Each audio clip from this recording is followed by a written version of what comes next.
जय हिंद दोस्तों, स्वागत है आप सभी का आपके अपनी डेली करंट अफेयर्स की क्लास पर। दोस्तों आज है 12 फरवरी 2024 और 12 फरवरी 2024 से रिलेटेड जितनी भी इंपॉर्टेंट करंट अफेयर्स की घटनाएं होने वाली है उसे मैं आप लोगों के लिए डिस्कस करने वाला हूं, जो भारत के सभी एग्जाम्स के लिए जरूरी है। आइए देखते हैं आज का सबसे पहला इंपॉर्टेंट क्वेश्चन। कॉपी पेन लेकर के बैठिए और जो भी मैं आपको इंपॉर्टेंट पॉइंट बताने वाला हूं उसे आप नोट कीजिए। तो पहला क्वेश्चन आप सभी के सामने रहा, अंडर 19 क्रिकेट विश्व कप 2024 इसे किसने जीता है? Who has won under 19 cricket world cup 2024? तो दोस्तों इसे जीता है किसने? ऑस्ट्रेलिया ने जीता है, भारत को हरा करके अंडर 19 क्रिकेट विश्व कप 2024 जीता है। देखिए अभी हमारा जो गम था खत्म हुआ नहीं, क्योंकि आईसीसी वर्ल्ड कप 2023 जब हुआ तो ऑस्ट्रेलिया ने भारत को हराया था। वापस से एक और गम मिल गया, अंडर 19 क्रिकेट विश्व कप को ऑस्ट्रेलिया ने जीत लिया है भारत को हरा करके। तो दोस्तों ऑस्ट्रेलिया ने यह बात साबित कर दिया है कि अगर आप मेहनत करते हो, कॉन्फिडेंट रहते हैं और आपकी जो ट्रू स्पोर्ट्समैनशिप है, आप देश के प्रति और हार्ड वर्क करते हैं तो आप जरूर जीतते हैं। तो ऑस्ट्रेलिया में वो दम है, भारत को भी कुछ सीखने की जरूरत है। दोस्तों यहां पे इंडिया की बात करें तो इंडिया ने एशिया कप जीता है। कौन सा कप जीता है? एशिया कप 2023 जीता है। किसको हरा करके जीता है? श्रीलंका को हरा करके जीता है। ये बात आप याद रखिएगा। इंग्लैंड ने क्या जीता है? 2019 का वर्ल्ड कप जीता है इंग्लैंड ने। 2019 का वर्ल्ड कप किसने जीता? इंग्लैंड ने जीता, ठीक है, लास्ट टाइम का, यानी 2023 से पहले का। पाकिस्तान ने जीता इमर्जिंग एशिया कप। कौन सा कप जीता है? इमर्जिंग एशिया कप 2023 किसने जीता है? पाकिस्तान ने जीता है। ये सभी पॉइंट को आप नोट करिएगा। अब यहां पे बात करते हैं और भी डिटेल से। तो अंडर 19 जो वर्ल्ड कप की विनर टीम है ऑस्ट्रेलिया, यहां पर आप इनकी इमेज देख रहे हैं, कितने खुश हैं ये। और फाइनल मुकाबले में भारत को 79 रनों से हरा दिया है। देखिए ऑस्ट्रेलिया ने इस बार कौन सा टाइटल जीता है? तो ऑस्ट्रेलिया ने दोस्तों चौथा टाइटल जीता। इसके पहले 1988, 2002, 2010 और 2024 चौथा खिताब था, इन्होंने अंडर 19 क्रिकेट वर्ल्ड कप को जीता है। देखिए अगर आपसे पूछा जाए कि अंडर 19 क्रिकेट वर्ल्ड कप की सबसे सफल टीम कौन है, वैसे तो सबसे सफल टीम भारत है, जिसने 2000, 2008, 2012, 18 और 22 में इस खिताब को अपने नाम किया है। अब यहां पे डिटेल से बात करते हैं अंडर 19 क्रिकेट विश्व कप के बारे में। तो देखिए कब से कब तक हुआ है? 19 जनवरी से स्टार्ट हुआ था और कल 11 फरवरी को खत्म हुआ है। मैंने इसका करंट अफेयर्स केवल एक घंटे बाद तैयार कर लिया था। यहां पर होस्ट कौन था, कहां पर मैच हुआ, यह भी पूछा जा सकता है। तो साउथ अफ्रीका वो जगह है जहां पर इस मैच का आयोजन किया गया था और ये 50 ओवर का क्रिकेट फॉर्मेट। अगर आपसे पूछूं कि प्लेयर ऑफ द सीरीज कौन था इस चैंपियनशिप में, इस टूर्नामेंट में, तो दोस्तों ये है क्वेना मफाका। क्वेना मफाका जो किस देश को बिलोंग करते? South Africa. सबसे ज्यादा रन किसने बनाए हैं? तो उदय सहारा ने रन बनाए हैं भारत की तरफ से 397 रन। सबसे ज्यादा विकेट किसने लिए हैं? क्वेना मफाका दक्षिण अफ्रीका से हैं, 21 विकेट इन्होंने लिए हैं। ये बात आप याद रखेंगे। सभी इंपॉर्टेंट पॉइंट को हमने यहां पे डिस्कस कर लिया है। आइए बढ़ते दोस्तों दूसरे महत्वपूर्ण प्रश्न की तरफ। नॉर्थ ईस्ट का कौन सा राज्य है जो पुरानी पेंशन स्कीम लागू करने वाला पहला राज्य बन गया? Very very important question. Which state has become the first state in the north east to implement the old pension scheme? तो एक ओल्ड पेंशन स्कीम है, वो क्या है मैं आपको पूरा डिटेल से डिस्क्राइब करूंगा। पहले आप जानिए वो राज्य कौन सा है। तो वो राज्य सिक्किम। कौन सा राज्य है? सिक्किम वो राज्य है जहां पर पुरानी पेंशन स्कीम लागू हो चुकी है। यह बात आप याद रखिएगा, पूछा जा सकता है। देखिए अरुणाचल प्रदेश में जो यहां पर हम्प द्वितीय सेकेंड वर्ल्ड वार का एक यहां पे संग्रहालय खोला गया है। सेकेंड वर्ल्ड वार का यहां पर क्या खोला गया है? म्यूजियम खोला गया है, संग्रहालय खोला गया है। यह बात आप याद रखिएगा, पूछा जा सकता है, ठीक है। असम में क्या हुआ है? तो असम में क्या हुआ है? यहां पे प्राकृतिक चिकित्सा केंद्र खोला गया है। पूर्वोत्तर का पहला प्राकृतिक चिकित्सा जो है कहां पर खोला गया है? यह खोला गया असम राज्य में खोला गया। यह भी बात याद रखिएगा। मेघालय में एक अभियान स्टार्ट हुआ है और यह है वाटर किड अभियान। कौन सा अभियान? वाटर किड अभियान यहां पे स्टार्ट हुआ है। इसका मकसद है बच्चों को पानी के कंजर्वेशन के बारे में, संरक्षण के बारे में समझाना और उनको यहां पर अवेयर करना। तो मेघालय में वाटर किड अभियान स्टार्ट हुआ है, ठीक है। आइए बढ़ते हैं वापस से सिक्किम की तरफ, जहां पे नॉर्थ ईस्ट का वो वो राज्य है जहां पर पुरानी पेंशन स्कीम लागू हुई है। देखिए सिक्किम के वर्तमान चीफ मिनिस्टर कौन है, तो दोस्तों इनका नाम है प्रेम सिंह तमांग या फिर गोले भी कहते हैं। तो दोस्तों इन्होंने पुरानी जो पेंशन स्कीम है उसे बहाल करने की घोषणा की है, यानी 1 अप्रैल 2006 या फिर जो उसके बाद यहां पर कर्मचारी अपॉइंट किए गए हैं उनको पुरानी पेंशन स्कीम का यहां पे फायदा मिलने वाला है, एडवांटेज मिलने वाला है, लाभ मिलने वाला है। तो दोस्तों सिक्किम ने एक और फैसला किया है, यह किया है कि 4 साल की जो इन्होंने सेवा पूरी कर ली है राज्य सरकार के साथ, जो अस्थायी कर्मचारी हैं उन्हें रेगुलर भी किया जाएगा। यह भी फैसला किया गया है जिन्होंने 4 साल तक सेवा दे दी है राज्य सरकार को। दोस्तों पुरानी पेंशन स्कीम क्या है, ओल्ड पेंशन स्कीम क्या है, यह भी मैं आपको समझाता हूं। पहले क्या होता था, जो भी कर्मचारी रिटायर होता था, जो गवर्नमेंट अधिकारी होता था या जो गवर्नमेंट के लिए काम करता था, तो उसको जो लास्ट वेतन था, जो भी लास्ट वेतन था, फॉर एग्जांपल उसका वेतन 1 लाख रुपए, तो जब वो रिटायर हो जाता था उसके बाद उसको हर महीने पेंशन का जो पेंशन रूप मिलता था, पेंशन का जो रकम था उसके अंतिम वेतन के आधे के बराबर होता था। यानी 1 लाख रुपए अगर किसी व्यक्ति को मिल रहा है तो उससे पेंशन कितनी मिलेगी, 50,000 रुपए मिलेगी। लेकिन दोस्तों ओपीएस को 2004 में क्या कर दिया गया था, बंद कर दिया गया था और इसकी जगह पर एक और नया पेंशन योजना लाया गया जिसे नेशनल पेंशन योजना कहते हैं, उसे यहां पे लागू किया गया था। तो दोस्तों इससे क्या हो रहा था, वहां पर सरकारी कर्मचारियों को नुकसान हो रहा था, तो वापस से सिक्किम ने इंप्लीमेंट करके एक नया इतिहास रच दिया है। अब दोस्तों बात यहां पे सिक्किम की आई तो सिक्किम की लोकेशन को देखते हैं, कहां पे सिक्किम है। तो आप ये रेड मार्क देख पा रहे हैं, ये सिक्किम है, ठीक है। आप यहां पे रेड मार्क देख पा रहे हैं, सिक्किम है। अब सिक्किम की जो बाउंड्री है किनको किनको छूती है ये भी पूछा जा सकता है। तो इधर से नेपाल से, और इधर आप देखें, इधर भी आप देखें तो सिक्किम नेपाल से, भूटान से, उधर चाइना से, और एक वेस्ट बंगाल से इसकी सीमा छू रही। किससे, वेस्ट बंगाल से इसकी सीमा छू रही, ये बात आप याद रखिएगा। देखिए सिक्किम की कैपिटल गंगटोक है। लक्ष्मण प्रसाद आचार्य जी यहाँ के राज्यपाल हैं, और यहाँ भारत का सबसे पहला, अगर मैं आपसे पूछूं कि ऑर्गेनिक स्टेट कौन सा है तो सिक्किम है। अच्छा ऑर्गेनिक स्टेट क्या होता है, ऐसा स्टेट को ऑर्गेनिक स्टेट कहते हैं जो कृत्रिम फर्टिलाइजर का इस्तेमाल नहीं करता, कृत्रिम उर्वरक का इस्तेमाल नहीं करता, जो कि जैविक से बने हुए जो फर्टिलाइजर होते हैं उसका इस्तेमाल करता है, उसे हम कहते हैं ऑर्गेनिक स्टेट, ठीक है। आजकल इसका बहुत चलन हो के रखा है क्योंकि आर्टिफिशियल जो हम यहां पर इस्तेमाल करते हैं फर्टिलाइजर्स का, वो हमारे शरीर के लिए अच्छे नहीं होते हैं, ठीक है। अब दोस्तों सिक्किम की एक विशेष बात आपको मैं और बता देता हूं। आप यहां पे सिक्किम देख पा रहे हैं, तो दुनिया की तीसरी सबसे बड़ी चोटी कंचनजंगा कहां पर है, सिक्किम में है। और कंचनजंगा एक नेशनल पार्क भी है, राष्ट्रीय उद्यान भी है, जो कहां पर है, सिक्किम में ही है। दोस्तों यहाँ पे 2023-24 के इंपॉर्टेंट में आपको जो भारत में प्रथम घटनाएं हुई हैं एक बार उसे भी मैं आपको बताता हूं। अगर मैं आपसे पूछूं भारत का पहला गर्ल्स सैनिक स्कूल की शुरुआत कहां हुई है, तो मथुरा में हुई है, उत्तर प्रदेश में। देश का पहला डार्क स्काई पार्क कहां पर खोला गया है, पेंच टाइगर रिजर्व, जो महाराष्ट्र और एमपी के बॉर्डर में है। अगर मैं आपसे पूछूं देश का पहला आर्टिफिशियल इंटेलिजेंस सिटी कौन सा बनेगा, तो ये शहर है लखनऊ, जो कहां पर है दोस्तों, ये उत्तर प्रदेश में है। कहां पर है, उत्तर प्रदेश में है। दोस्तों आप सभी देख रहे हैं 12 फरवरी 2024 के इंपॉर्टेंट डेली करंट अफेयर्स, और मैं हूं आप सभी का राजा गुप्ता। लगातार 803 दिनों से आपको करंट अफेयर्स पढ़ा रहा हूं। दोस्तों अब हर घर करंट अफेयर्स पहुंचेगा, इसी नारे के साथ हम अपनी क्लास को लगातार यहां पर चालू करके रख रहे हैं और जो जिंदगी भर चलेगा। दोस्तों इस क्लास की जो विशेषताएं इसको भी यहाँ पे डिस्कस करते हैं। हिंदी इंग्लिश दोनों मीडियम में आपको क्लास मिलती है, सबसे कम समय में क्लास मिलती है, आपको स्टैटिक जीके मिलता है, करंट अफेयर्स भी आपको पढ़ने को मिलता है, ठीक है।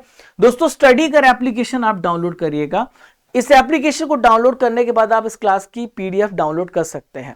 एप्लीकेशन को डाउनलोड करने के बाद आप यहां पे जाइएगा डेली करंट अफेयर्स, तो हर दिन की पीडीएफ आपको यहीं पर उपलब्ध करवा दी जाएगी, और टॉपिक वाइज पीडीएफ भी आप यहां से डाउनलोड कर सकते हैं।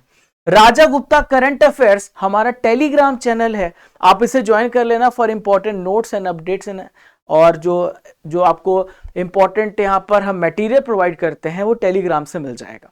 चैनल पर पहली बार आ रहे हैं तो आप ये सब कर सकते हैं, आपकी इच्छा है। चलिए अगला क्वेश्चन देखते हैं। एंटी डोपिंग सम्मेलन कहां पर आयोजित किया गया, where was anti doping conference has been held. तो एंटी डोपिंग सम्मेलन कहां पर आयोजित किया गया दोस्तों? इसका राइट आंसर हो जाएगा न्यू दिल्ली। इसका राइट आंसर क्या हो जाएगा? न्यू दिल्ली पर इसका आयोजन किया जाएगा। तो देहरादून में क्या हुआ है? यहां पर वैश्विक निवेश सम्मेलन का हुआ, उत्तराखंड का निवेश सम्मेलन हुआ। ठीक है, ये बात आप याद रखिएगा, देहरादून में निवेश सम्मेलन हुआ, उत्तराखंड में हुआ है। ठीक है, चलो आगे बात करते हैं। जयपुर में क्या हुआ है? तो जयपुर में वैक्स म्यूजियम में यहां पर भीमराव अंबेडकर जी की, BR अंबेडकर जी की यहां पर प्रतिमा स्थापित की गई है। और पीठासीन अधिकारियों का सम्मेलन भी हुआ है। कहां पर? जयपुर में हुआ है।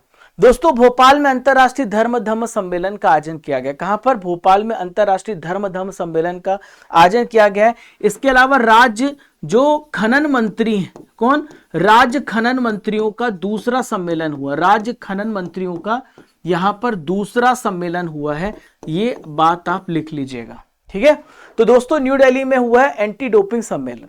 तो एंटी डोपिंग सम्मेलन यहां पर किसके द्वारा किया गया? तो भारत में एक संस्था है, इसका नाम है नेशनल एंटी डोपिंग एजेंसी, जिसे हम बोलते हैं नाडा। तो नाडा के द्वारा न्यू दिल्ली में एंटी डोपिंग सम्मेलन का आयोजन किया गया।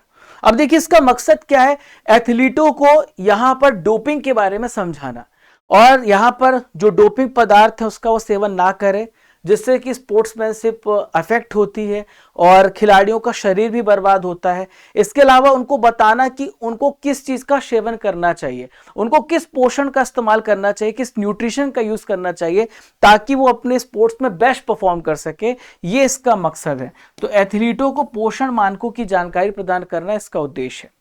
अब दोस्तों बात यहां पे नाडा की आई है। तो नाडा का फुल फॉर्म क्या होता है? नेशनल एंटी डोपिंग एजेंसी, जिसकी स्थापना 2005 में हुई है।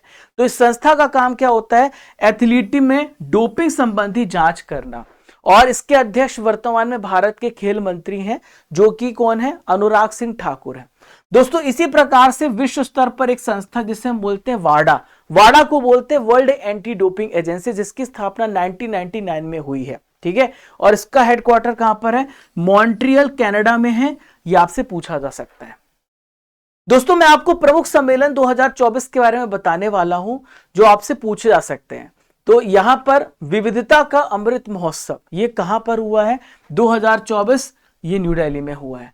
विश्व सरकार शिखर सम्मेलन कहां पर हुआ? 2024, दुबई UAE में। 7वां हिंद महासागर सम्मेलन 2024 कहां पर हुआ? पर्थ ऑस्ट्रेलिया में। G77 शिखर सम्मेलन ये युगांडा में हुआ। ठीक है, क्षेत्रीय राजभाषा सम्मेलन 2024 बेंगलुरु। तो ये सभी आप याद रखिएगा, इंपॉर्टेंट पॉइंट। अगले क्वेश्चन की तरफ बढ़ते हैं। नेल्सन मंडेला पुरस्कार किसे प्राप्त हुआ है? Who has received Nelson Mandela award? तो दोस्तों नेल्सन मंडेला अवार्ड किसे मिला है?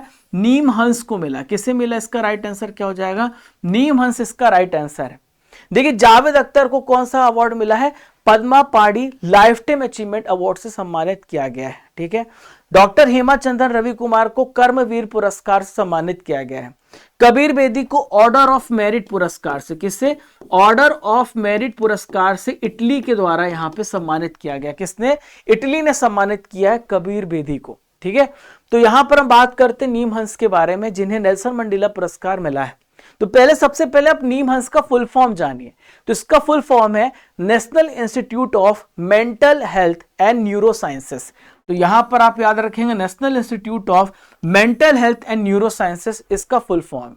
देखिए इन्होंने यहां पर नीम हंस के द्वारा यहां पर नेल्सन मंडेला को पुरस्कार क्यों दिया गया है? क्योंकि नीम हंस ने क्या किया है? इन्होंने स्वास्थ्य संवर्धन मतलब होता है हेल्थ प्रमोशन, यानी अच्छे हेल्थ के प्रति जागरूकता बढ़ाने के लिए, लोगों को स्वास्थ्य के बारे में अवेयर करने के लिए नेल्सन मंडेला पुरस्कार दिया है। तो हेल्थ सेक्टर में अच्छे काम के लिए, कंट्रीब्यूशन के लिए यहां पे नीम हंस को पुरस्कार दिया गया है। बात आप याद रखिएगा। आप मेरे पीछे नीम हंस के संस्थापक निदेशक देख रहे हैं, इनका नाम है डॉक्टर प्रतिमा मूर्ति। क्या नाम है इनका? डॉक्टर प्रतिमा मूर्ति नाम है। अब दोस्तों मैं आपको नेल्सन मंडेला पुरस्कार के बारे में डिटेल से समझाता हूं। इसकी शुरुआत कब से हुई है? तो दोस्तों 2019 में इसकी शुरुआत हुई है, और इसका काम होता है हेल्थ प्रमोट करना, यानी स्वास्थ्य संवर्धन के क्षेत्र में काम करना, इसका मकसद है। देखिए पुरस्कार जो है किसके द्वारा प्रदान किया जाता है? WHO के द्वारा प्रदान किया जाता है। अब मैं आपको कुछ इंपॉर्टेंट स्पोर्ट्स मेजर अवार्ड्स हैं जो दिए जा चुके हैं, उससे मैं आपको बताता हूं। सबसे पहले बात करते हैं महिला एथलीट ऑफ द ईयर 2023। तो वुशु के क्षेत्र में नवरेम रोशीबीना देवी को मिला है, जो किस राज्य को बिलोंग करती हैं? मणिपुर राज्य को बिलोंग करती है, मैंने आपको बताया था ट्रिक। नेक्स्ट है यूपी गौरव सम्मान किसे मिला है? डॉक्टर रितु करिधर श्रीवास्तव और डॉक्टर नवीन तिवारी को मिला है। ठीक है, यहां पे वीएसआई पुरस्कार किसे दिया गया? दीपा भंडारे को। विज्ञान के क्षेत्र में, साइंस के क्षेत्र में यह पुरस्कार दिया गया है। किसको? दीपा भंडारे को दिया गया है। दोस्तों यहाँ पे डब्ल्यूएचओ की बात कर ले तो डब्ल्यूएचओ की स्थापना 1948 में हुई है और इसका हेडक्वार्टर जेनेवा स्विट्जरलैंड में है और डॉक्टर टेड्रोस अदनोम घेब्रेयेसस वर्तमान में इसके प्रमुख हैं। देखिए डब्ल्यूएचओ ने हाल ही में यहां पर कैप वर्दे को मलेरिया फ्री, मलेरिया मुक्त देश घोषित किया है, ये बात आप याद रखिएगा। इसके अलावा डब्ल्यूएचओ ने ट्रांस फैटी एसिड को खत्म करने के लिए जो 5 देश हैं उनको यहां पर सम्मानित किया है, मान्यता दिया है। डेनमार्क, लिथुनिया, पोलैंड, सऊदी अरब और थाईलैंड, इन्हें यहां पे पुरस्कृत किया है। दोस्तों अगले प्रश्न की ओर बढ़ते हैं। इनसेट 3D उपग्रह किस अंतरिक्ष एजेंसी के द्वारा लॉन्च किया जाएगा? INSAT 3DS satellite will be launched by which space agency? तो दोस्तों इनसेट 3DS को लॉन्च कर रहा है इसरो। देखिए नासा जो है अमेरिका की स्पेस एजेंसी है, CNSA चाइना की है और जाक्सा जापान की है, इसरो भारत की है। तो भारत की जो स्पेस एजेंसी है इन्होंने इनसेट 3DS उपग्रह जो अंतरिक्ष है, जो उपग्रह है, इसको लॉन्च किया है। ये एजेंसी का नाम है इसरो। ठीक है, तो इनसेट 3DS काम क्या करेगा ये हम समझते हैं। तो ये एक प्रकार का मीटरोलॉजिकल सैटेलाइट है, यानी मौसम संबंधी जानकारी आपको प्रदान करेगा। मौसम में कोई भी परिवर्तन आ रहा है, कोई भी चेंज आ रहा है, उसकी जानकारी आपको इनसेट 3DS देगा और 17 फरवरी को लॉन्च करने जा रहा है। कहां से लॉन्चिंग होगी? तो श्रीहरिकोटा के सतीश धवन स्पेस सेंटर से इसे लॉन्च किया जाएगा। और यहां पे रॉकेट से कौन सा नाम है इसका जिससे लॉन्चिंग होगी? GSLV F-14 इसका नाम है। दोस्तों इनसेट 3DS जो है मौसम के बारे में आपको बहुत जो माइन्यूट जानकारियां हैं वो आपको प्रदान करेगा और यहां पर मौसम से रिलेटेड बेहतर से बेहतर आपको पहले आपदा से रिलेटेड चेतावनी दे देगा और पहले से बता देगा कि वेदर जो है चेंज होने वाला है कि नहीं। इससे हम क्या होगा, किसी प्रकार की जो कैजुअलिटी है लोगों को विस्थापित कर सकते हैं। तो इससे क्या होगा कि हमारा देश का जो सिस्टम है, जो खासकर डिजास्टर सिस्टम है, रेस्पॉन्स सिस्टम है, वो मजबूत हो जाएगा। अब दोस्तों बात यहाँ पे इसरो की आई तो इसरो की स्थापना 1969 में हुई है। इसरो का हेडक्वार्टर बेंगलुरु में। एस सोमनाथ ये इसरो के 10वें अध्यक्ष हैं, ये भी आप याद रखिएगा। किस नंबर के? 10वें अध्यक्ष। ठीक है दोस्तों, यहाँ पे मैं आपको कुछ इंपॉर्टेंट उपग्रह बता रहा हूं जो लॉन्च हुए हैं और किसके मदद से लॉन्च किए गए उसको भी समझते हैं। तो गगनयान का जो पहला परीक्षण उड़ान था वो कब किया गया? 21 अक्टूबर 2023 को TVD1 के माध्यम से। नेक्स्ट है आदित्य L1 मिशन, कई बार एग्जाम में क्वेश्चन पूछा गया। तो सन की स्टडी के लिए 2 सितंबर 2023 को PSLV C-57 के द्वारा लॉन्च किया गया। चंद्रयान 3, भारत चौथा ऐसा देश बना जिसने चंद्रमा पे लैंड किया और साउथ पोल पे लैंड होने वाला पहला देश बना, जिसकी लॉन्चिंग 14 जुलाई 2023 को हुई LV-M3M4 रॉकेट की मदद से। NVS ये नेविगेशन सैटेलाइट है, मई 2023 में लॉन्च हुआ GSLV F-12 की मदद से। इंपॉर्टेंट है, याद रखिएगा। आइए बढ़ते दोस्तों, अगला क्वेश्चन देखते हैं। क्वेश्चन नंबर 6 आप सभी के सामने आपकी स्क्रीन पर ये रहा। चेन्नई ओपन जो कि एक टेनिस टूर्नामेंट है, 2024 में युगल का खिताब किसने जीता है? Who has won the doubles title in Chennai open tennis tournament 2024? तो दोस्तों यहां पे चेन्नई ओपन 2024 का जो युगल खिताब जीता है राम कुमार रामनाथन और साकेत माइनेनी ने। तो राम आएंगे, राम आ चुके हैं और यहां पे साकेत माइनेनी, तो आपको ये नाम भूलेगा नहीं। देखिए चेन्नई ओपन भारत में ही हो रहा है, इसीलिए इसका नाम चेन्नई ओपन। जिस प्रकार से आपने नाम सुना होगा फ्रेंच ओपन, आपने नाम सुना होगा ऑस्ट्रेलियन ओपन, मैंने आपको पूरा रटा दिया है वैसे भी। तो इसी प्रकार से भारत में भी चेन्नई ओपन होता है, जिसके विजेता राम कुमार रामनाथन और साकेत माइनेनी बने। अभी और भी विनर्स आएंगे, उसके बारे में भी मैं आपको बताऊंगा। ऑप्शन को डिस्कस करते तो सात्विक साईराज और चिराग शेट्टी बैडमिंटन खिलाड़ी हैं और मैंने आपको बताया था इन्हें मेजर ध्यानचंद खेल रत्न पुरस्कार मिला है। मेजर ध्यानचंद जो खेल रत्न पुरस्कार दिया गया है वो इनको मिला है, 2023 का मिला है। 25 लाख रुपए की कैश प्राइज मिलती है। रोहन बोपन्ना और मैट एबडन ने क्या किया है, तो दोस्तों इन्होंने ऑस्ट्रेलियन ओपन जीता है 2024, अभी जो जनवरी में हुआ था, मैंने आपको करंट अफेयर्स में बताया है, पढ़ाया है, ठीक है। अब आइए बढ़ते रामकुमार रामनाथन और साकेत माइनेनी को दिखाते हैं। आप मेरे पीछे यहां पर इन दोनों डबल्स जो प्लेयर हैं आप देख रहे हैं, और 5 से लेकर 11 फरवरी तक इसका आयोजन किया गया, और यहां पर चेन्नई में इसका आयोजन किया गया। 4th एडिशन हुआ है चेन्नई ओपन का, ठीक है, चेन्नई में आयोजन किया गया भारत में। और दोस्तों ये किस कोर्ट में खेला जाता है, हार्ड कोर्ट में खेला जाता है। देखिए ऑस्ट्रेलियन ओपन और इसके अलावा यूएस ओपन, ऑस्ट्रेलियन ओपन और यूएस ओपन भी हार्ड कोर्ट में खेले जाते हैं। वहीं पे विंबलडन ओपन जो होता है घास वाले कोर्ट में खेला जाता है, विंबलडन घास वाले कोर्ट में, ग्रास कोर्ट में खेला जाता है। और एक और होता है ओपन जिसे फ्रेंच ओपन बोलते हैं, जो मिट्टी वाले क्ले कोर्ट में खेला जाता है, ठीक है, ये भी बात आप याद रखिएगा। पहला संस्करण 2018 में आयोजित किया गया था। देखिए यहां पर मैं आपको ऑस्ट्रेलियन ओपन के विनर के बारे में आपको समझा देता हूं। तो इटली के टेनिस खिलाड़ी आप देख रहे हैं यानिक सिनर, दोस्तों ये विनर बने हैं, और इन्होंने रूस के दानिल मेदवेदेव को हराया है और पहली बार ऑस्ट्रेलियन ओपन को अपने नाम कर लिया है। ऑस्ट्रेलियन ओपन कब से स्टार्ट हुआ है, 1905 से ऑस्ट्रेलियन ओपन स्टार्ट हुआ है। सबसे नया जो ओपन है, सबसे नया जो आप कह सकते हैं साल का ग्रैंड स्लैम का जो है वो ऑस्ट्रेलियन ओपन है, सबसे जनवरी में होता है। देखिए यहां पे हम बात करें तो यहां पर आप आर्याना सबलेंका को देख रहे हैं, बेलारूस की खिलाड़ी हैं, लगातार 2 बार ऑस्ट्रेलियन ओपन इन्होंने जीता है, ये बात आप याद रखिएगा। आर्याना सबलेंका, इन्होंने किसको हराया है, दूसरी बार इन्होंने यहां पर बेलारूस की है ये खिलाड़ी, आप ये बात याद रखिएगा। अब दोस्तों आज की नॉलेज की फैक्ट्री में प्रमुख देश और संसद की हम बात करेंगे, मेजर कंट्रीज और पार्लियामेंट्स की, जो आपसे पूछा जा सकता है। तो देखिए भारत का जो पार्लियामेंट है उसको संसद ही बोला जाता है, अमेरिका में संसद को कांग्रेस बोला जाता है, रूस में इसे ड्यूमा बोला जाता है, और ब्रिटेन में पार्लियामेंट बोला जाता है, ऑस्ट्रेलिया में भी पार्लियामेंट बोला जाता है, पाकिस्तान में से नेशनल असेंबली बोला जाता है, अफगानिस्तान में से शोरा कहा जाता है, नेपाल में से राष्ट्रीय पंचायत, और मालदीव में मजलिस कहा जाता है। अगला क्वेश्चन देखते हैं, स्वाति पोर्टल का शुभारंभ किसने किया, who has launch the Swati portal. तो स्वाति पोर्टल को लॉन्च किया अजय कुमार सूद ने, किसने लॉन्च किया, अजय कुमार सूद ने लॉन्च किया। अश्विनी वैष्णव भारत के रेलवे मिनिस्टर है, अनुराग ठाकुर भारत के स्पोर्ट्स मिनिस्टर है, अमित शाह जी के पास 2 मंत्रालय, सहकारिता मंत्रालय और गृह मंत्रालय है।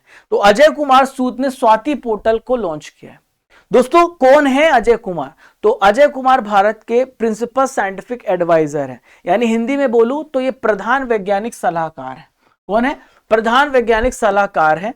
और दोस्तों इन्होंने राष्ट्रीय विज्ञान अकादमी में, राष्ट्रीय विज्ञान अकादमी महिलाओं के लिए यहां पर स्वाति पोर्टल लॉन्च किया, जिसकी मदद से इनोवेशन और साथ ही साथ टेक्निकल, यानी जो टेक्नोलॉजी है और इनोवेशन के क्षेत्र में महिलाएं काम कर सकती हैं, तो इसलिए यहां पे लॉन्च किया गया है। तो इनोवेशन को बढ़ाने के लिए और महिलाओं की पार्टिसिपेशन को बढ़ाने के लिए, नवाचार को बढ़ाने के लिए स्वाति पोर्टल का शुभारंभ किया गया। कुछ इंपॉर्टेंट पोर्टल्स हैं, डिजिटल कोर्ट 2.0, ये 28 जनवरी को 2024 में अभी लॉन्च हुआ है, जिसमें सुप्रीम कोर्ट ने अपना 75 साल पूरा किया था। तो digital court 2.0 application PM Modi ji ने लॉन्च किया है, ताकि और भी ज्यादा जो रिकॉर्ड्स हैं ट्रांसपेरेंट हो सके, सुप्रीम कोर्ट के रिकॉर्ड को डिजिटाइज करने के लिए। तुअर दाल खरीद पोर्टल को अमित शाह जी ने लॉन्च किया, ताकि किसान आसानी से अपने दाल को बेच सके। ई जागृति पोर्टल को केंद्रीय उपभोक्ता मामलों के द्वारा स्टार्ट किया गया है। मेरा युवा भारत नरेंद्र मोदी जी के द्वारा, सरपंच संवाद ऐप असम के राज्यपाल के द्वारा, भारत के जितने भी सरपंच हैं वो अपनी प्रॉब्लम्स को यहाँ पे शेयर करेंगे और साथ ही साथ सोल्यूशन भी निकालेंगे। फ्लड वॉच ऐप को केंद्रीय जल आयोग के द्वारा लॉन्च किया गया। अगला क्वेश्चन आप सभी के सामने रहा, कैटलीन नोवाक किस देश की राष्ट्रपति थी जिन्होंने अपने पद से इस्तीफा दे दिया है। तो Katalin Novak was the president of which country who has resigned from her post. तो दोस्तों ये हंगरी की राष्ट्रपति थी, इन्होंने अपने पद से रिजाइन कर दिया है, इस्तीफा दे दिया है। देखिए चेक गणराज्य के जो वर्तमान अगर राष्ट्रपति बात करें तो पेट्र पावेल, कौन है, पेट्र पावेल, ये बात आप याद रखेंगे, पूछा जाता है। नेपाल के कौन है, रामचंद्र पौडेल, रामचंद्र पौडेल साहब हैं नेपाल के राष्ट्रपति। नाइजीरिया के हैं बोला टिनुबू, ठीक है, बोला अहमद टिनुबू, बोला अहमद टिनुबू नाइजीरिया के हैं। अब दोस्तों हंगरी के कौन है, कैटलिन नोवाक थे जिन्होंने रेजिग्नेशन दिया है। कोई भी नया अपडेट आएगा तो मैं आपको बता दूंगा। इन्होंने इस्तीफा क्यों दिया है, यहां पर आप देख पा रहे हैं कैटलिन नोवाक को।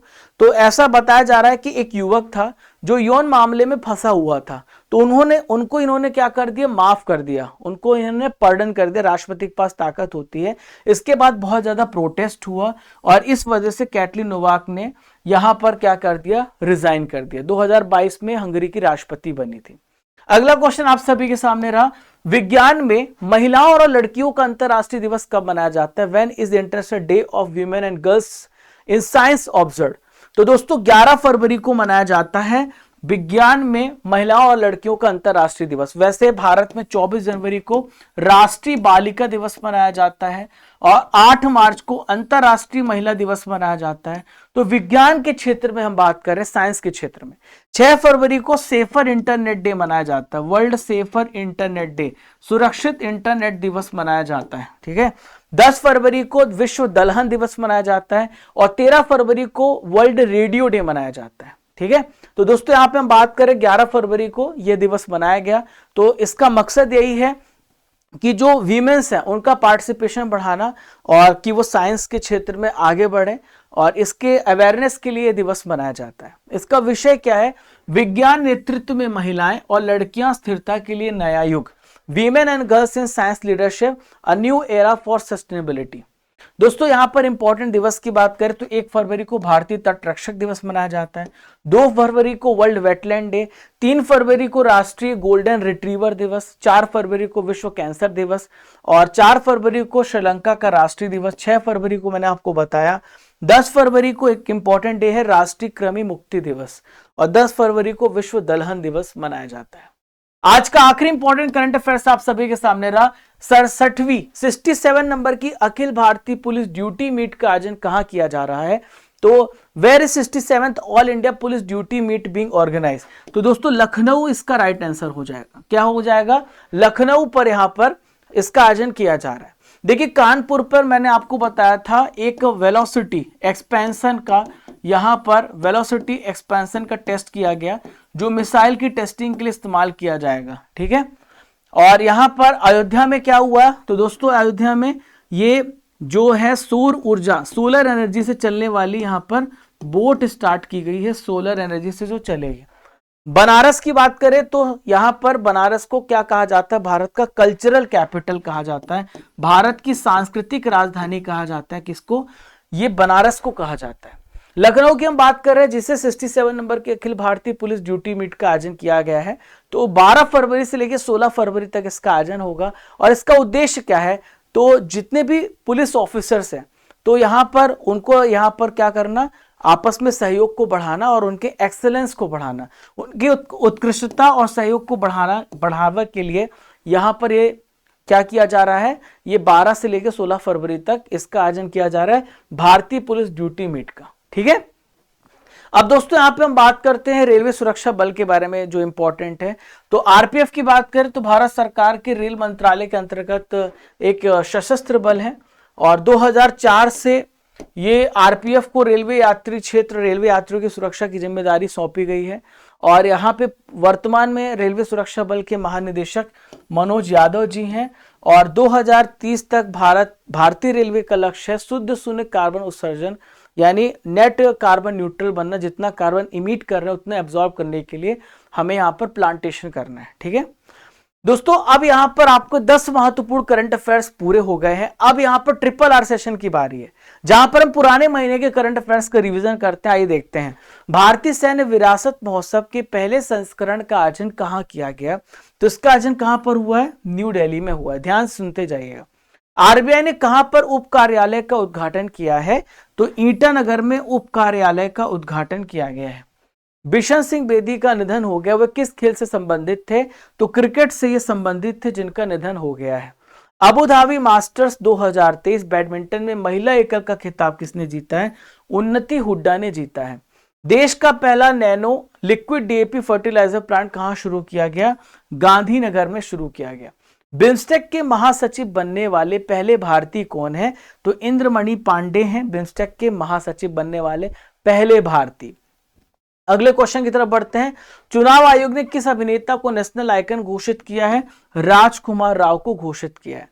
QAR क्वालिटी के मतलब अनुसार वायु गुणवत्ता खराब होने के कारण दूसरा सबसे प्रदूषित शहर कौन सा है?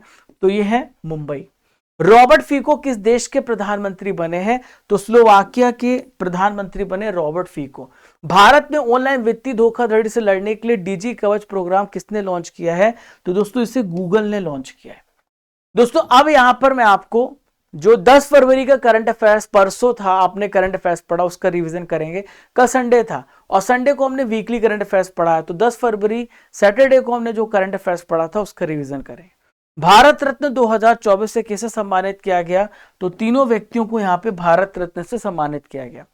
खेलो इंडिया यूनिवर्सिटी गेम 2024 का शुभंकर क्या है? तो इसका शुभंकर है अष्टलक्ष्मी, जो कि तितली को रिप्रेजेंट करता है। भारत का सबसे बड़ा बैटरी एनर्जी स्टोरेज सिस्टम आधारित सौर ऊर्जा प्लांट कहां पर स्थापित किया गया? तो राजनांदगांव, जो कि छत्तीसगढ़ में है। विश्व दलहन दिवस वर्ल्ड पल्सेस डे कब सेलिब्रेट किया जाता है? 10 फरवरी को। माइक्रोसॉफ्ट 2025 तक भारत में कितने लोगों को AI ट्रेनिंग देगा? 20 लाख लोगों को। सैफ अंडर 19 महिला फुटबॉल चैंपियनशिप 2024 का खिताब किसने जीता है? तो भारत और बांग्लादेश ने संयुक्त रूप से इसे जीता है। विश्व सरकार शिखर सम्मेलन 2024 के लिए किन देशों को इनवाइट किया गया है? तो उसमें भारत को भी, तुर्की को भी और कतर को भी इनवाइट किया। लक्ष्मी नारायण अंतरराष्ट्रीय पुरस्कार से हाल ही में किसे सम्मानित किया गया? प्यारे लाल शर्मा जी को सम्मानित किया गया, जो कि म्यूजिक क्षेत्र से संबंधित है। जल निवारण एवं प्रदूषण नियंत्रण संशोधन विधेयक 2024 के द्वारा किस वर्ष के जल प्रदूषण की रोकथाम और नियंत्रण अधिनियम में संशोधन किया गया है? तो दोस्तों 1974 का ये एक्ट है जिसमें संशोधन किया गया। केंद्रीय कैबिनेट ने मत्स्य पालन क्षेत्र के लिए किस योजना को मंजूरी दी है? तो यह प्रधानमंत्री मत्स्य किसान समृद्धि सह योजना।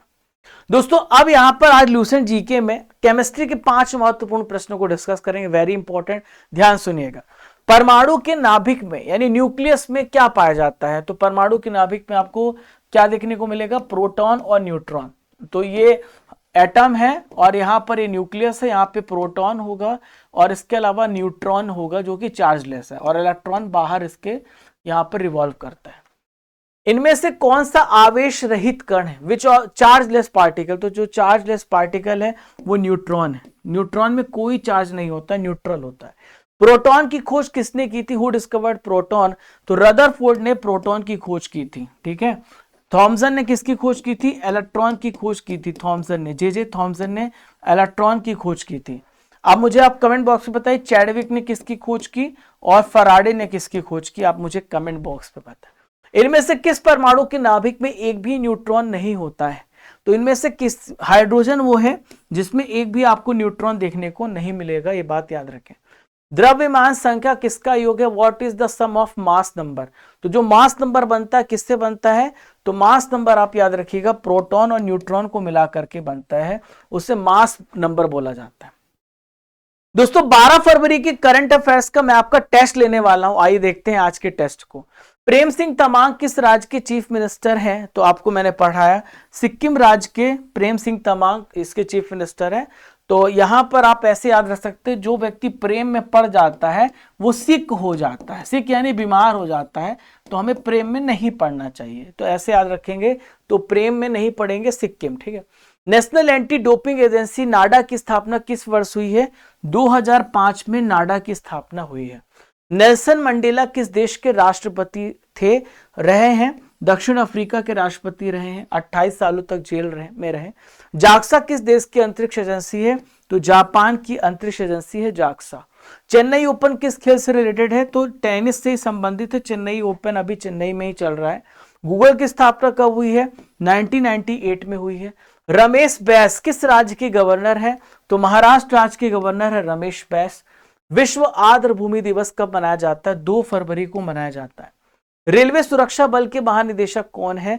मनोज यादव जी हैं। नेक्स्ट आई देखते हैं, बुडापेस्ट किस देश की राजधानी है? तो हंगरी की जो कैपिटल है वो बुडापेस्ट है। क्या है? हंगरी की राजधानी क्या है? वो बुडापेस्ट है। दोस्तों आज का सवाल है आप लोगों के लिए, पूरा करंट अफेयर्स आपका फिनिश हो गया।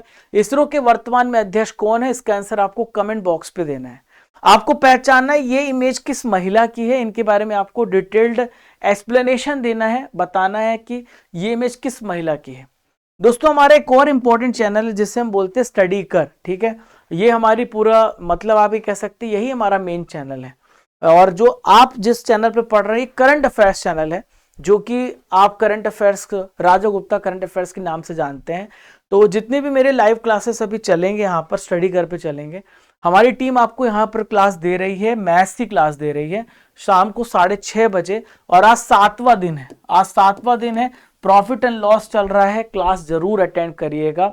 और फिर लगातार रात को 8 बजे क्लास है रीजनिंग की, और सुरजीत सर पढ़ाएंगे आपको रात को 8 बजे रीजनिंग, और रात को 9 बजे 10,000 MCQ सीरीज चल रहा है। और यहाँ पर अगर आप पहली बार हैं और आपको नहीं पता तो ईयरली बुक हमारी लॉन्च हो गई, मंथली बुक लॉन्च हुई है, जो कि आपको एप्लीकेशन पर ये आपको कंटेंट मिल जाएगा। एप्लीकेशन को डाउनलोड करने के बाद आपको ई बुक सेक्शन में जाना है, और ई बुक सेक्शन में जाने के बाद आप यहाँ पर monthly current affairs yearly PDF topic wise इस क्लास की भी PDF डाउनलोड कर सकते हैं। राजा गुप्ता करंट अफेयर्स हमारा टेलीग्राम चैनल है, आप इसे ज्वाइन कर लीजिएगा for important notes, notification and updates. तो दोस्तों चलने का समय हो गया, इजाजत दीजिए, फिर मिलेंगे इसी जोश और इसी ऊर्जा के साथ।